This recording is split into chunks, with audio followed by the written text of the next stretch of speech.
Hi friends, welcome back to another useful tip. ఈ రోజు వచ్చేసరికి మార్నింగ్ అయితే గ్యాస్ అయిపోయిందండి ఇంట్లో. అందుకని నేనైతే మార్నింగ్ పాలు ఏదో రకంగా అయితే తాగేశాను అనమాట. ఇంకా గ్యాస్ అయిపోయింది, సో ఏం చేయాలని తెలియక రైస్ కుక్కర్ అయితే తీయించానండి.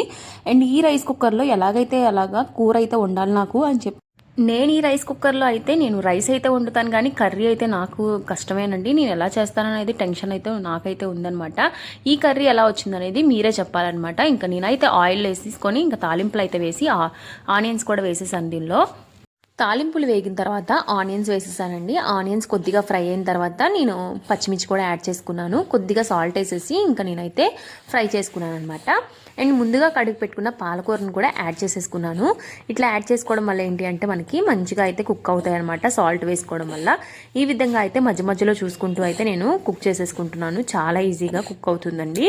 అండ్ పాలకూర అనేది కొంచెం సాఫ్ట్గా కుక్ అయిన తర్వాత నేనైతే టొమాటోస్ అయితే యాడ్ చేసేసుకుంటున్నానండి. ఈ టొమాటోస్ వేసిన తర్వాత మనమైతే మూత పెట్టేసుకోవాలన్నమాట.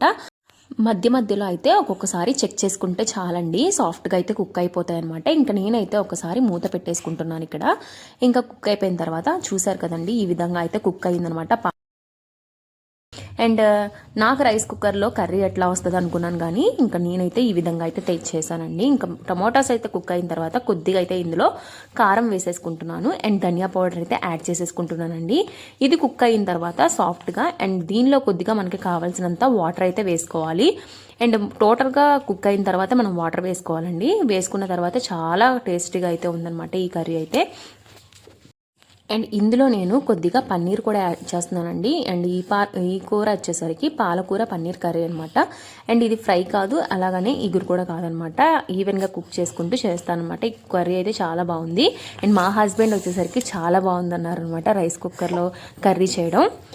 అండ్ ఈ వీడియో కనుక మీకు నచ్చినట్టయితే please like, share and don't forget to subscribe friends. Thank you for watching guys.